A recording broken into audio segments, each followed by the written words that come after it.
attacks on the Electoral Commission staff, leading to the truncation of parliamentary coalition at Tema Central constituency and the eventual false declaration of the uncompleted results. Yeah. In the process of collating the 148 polling station results, the NDC agents flagged about 12 polling station results.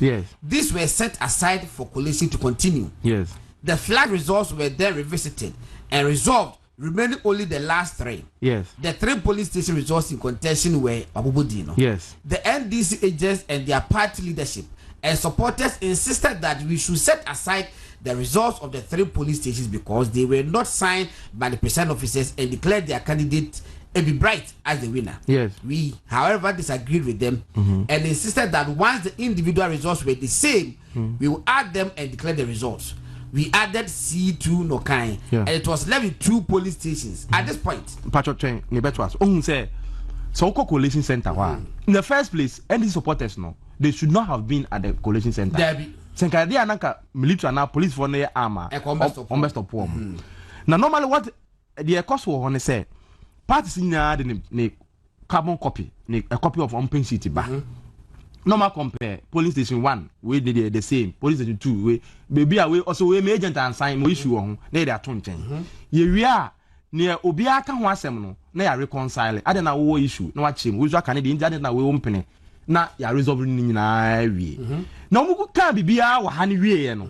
Then this raise an issue say presiding officer na sign pink sheet no.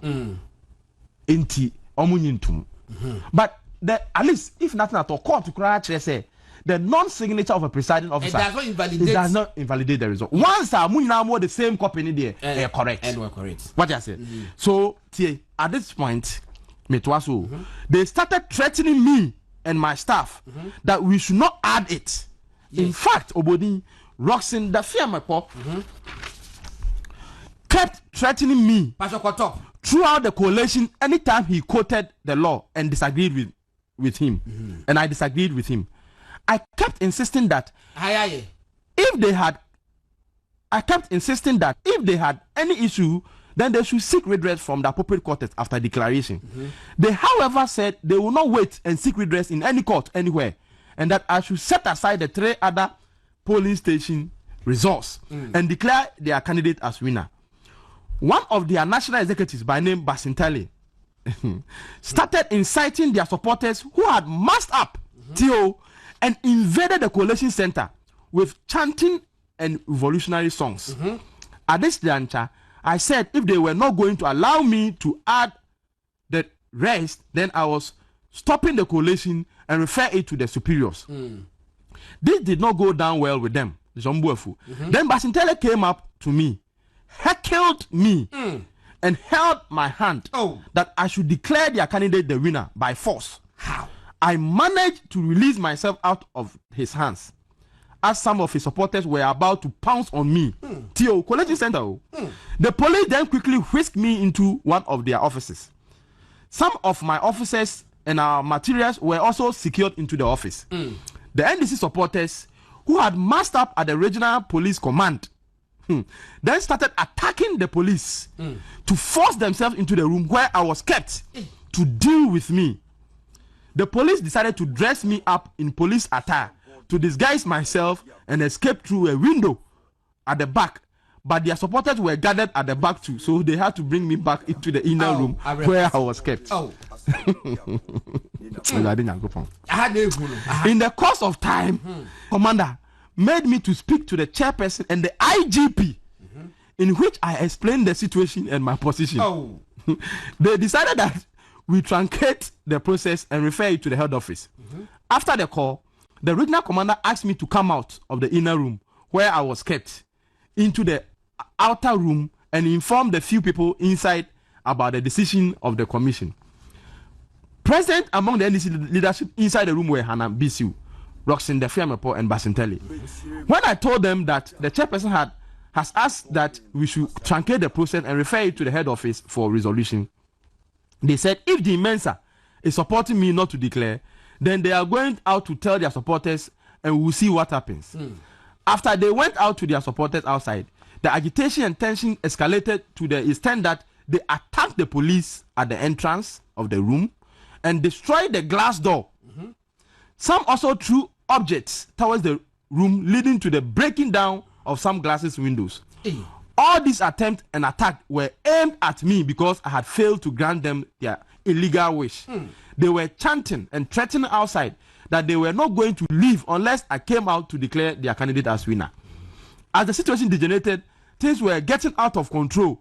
It was at this juncture when one of the police commanders called Chief Superintendent Osman of Ashanti Divisional Police entered the room and advised that the situation was getting out of hands and that the NDC has called more of their supporters to come in and attack us. And that if I don't declare now, their array supporters and tax may overpower the police. It didn't happen within a minute. Oh, it's a brand NDC for free. More of the supporters. Why didn't IGP arm the military or the police to intervene? Nobody can convince me. Oh, and Dr. Dampare has failed.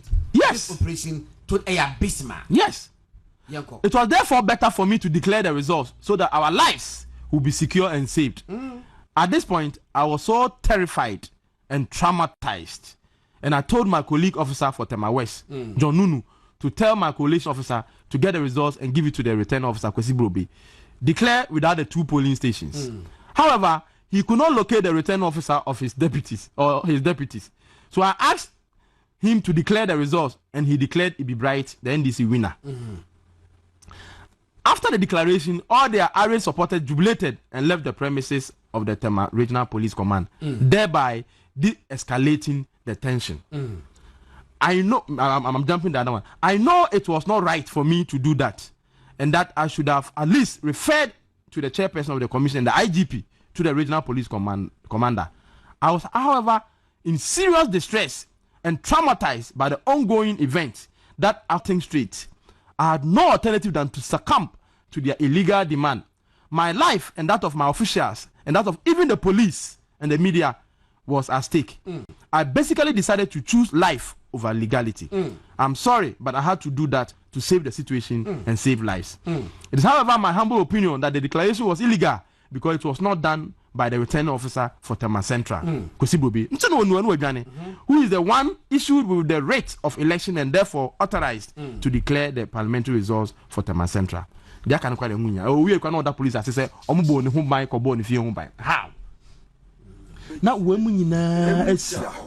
the police couldn't even and more be crowd to scare the crowd.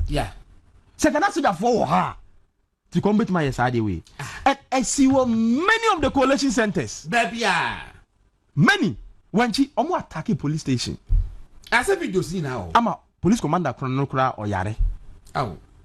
The IGP will stand by military now say we are the sole person I will order to intervene. Why didn't you order them to intervene? Uncle Shese no Krene discipline ebeba. But what did you say they been to the side and oh, but I'm talking from sir and I can't become a slip. Oh share after election 10% casualties and your man a caution. HL said BB is not right. And that what can BB is all right. We should be able to pinpoint 1 or 2 B. Share say NDC for being system. Sechenchena masoja for Emma. I'm about to emu. Ya prove what I say in the past 2012 elections. Yes. John Mahama Emma you released 5,000 soldiers. Yes. Obiapa on Google is there. 2016 elections. 6,000 soldiers. John Mahama ko Bema camp. Yes. E catch almost say what Jomudi say about 1 ekoso no. Ombaba boa abogana for home by. John Mahama ko Bema camp kan sa yes. Eti edena esia NDC for kase masoja for instigating NDC for say afere mo who say soja ni police station amomo no. Yes obwasi is wa ABC starte wo kaswa yeah ABC soja for mo beko na o makwase o mo dem say ye ba operation to ba bedo the day before the chia obako na NDC for mass akofa mo support say mon kwankwa attack wo mo say soja for ni mpie mra na message mo bag kafra soja for ni mpie mra na timamufo no e message soldier for bag what be that now the M1 say the IGP election task force penina odano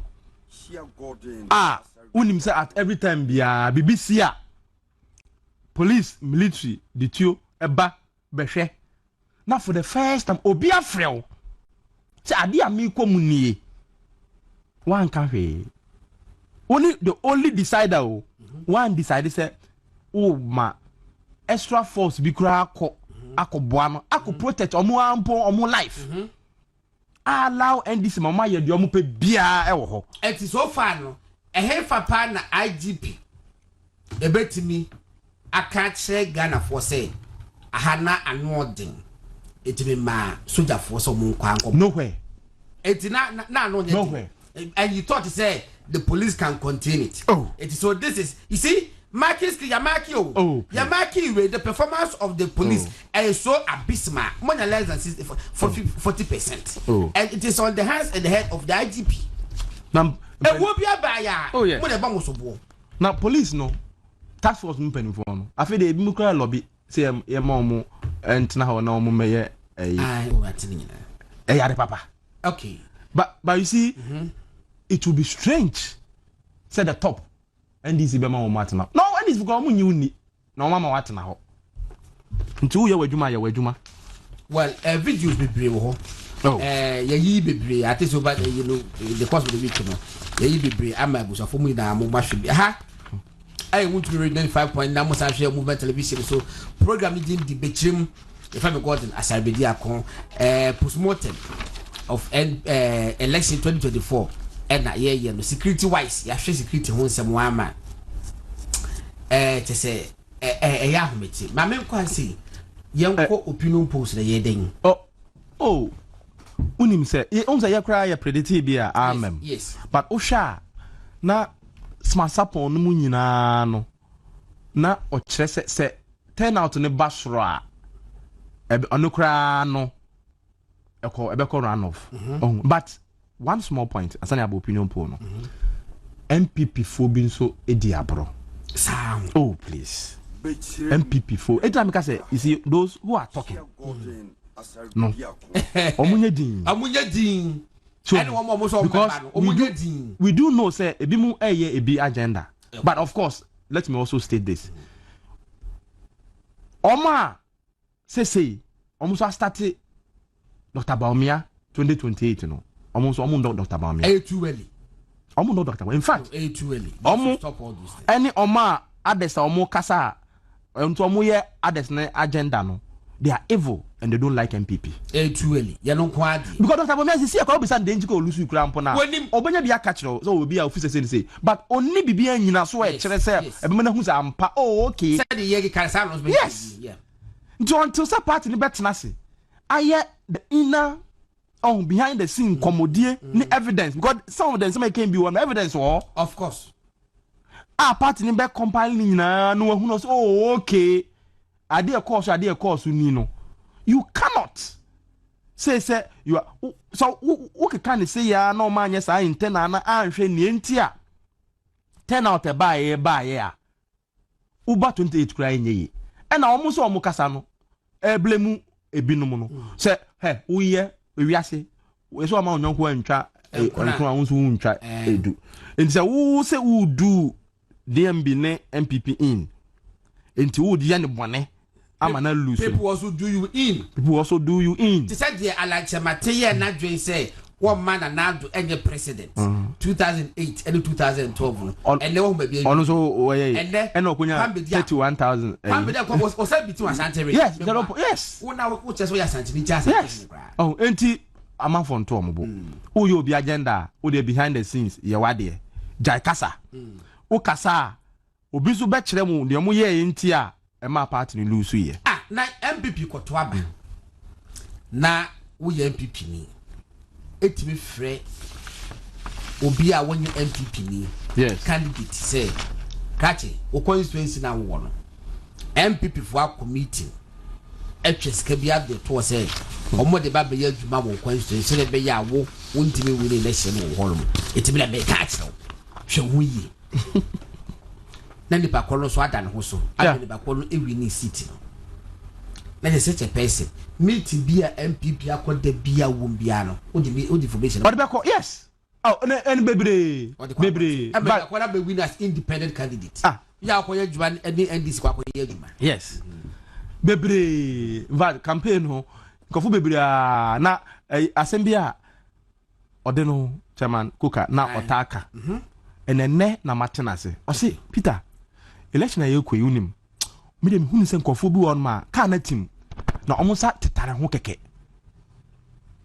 usa o ka team na o say amafo meboa on yempia ko yo oma omuba omba boa say yempia ka no ene yo oma omuba omusa tetare ka no ho keke na kofu bi nsa tetare ka no ho na fe na mahu sa nkofo na no omusa tetare ka no ho no na ehu se wo yesa wo nso wo nya because wo nso nipa ba obi nso bedi ni sa abone no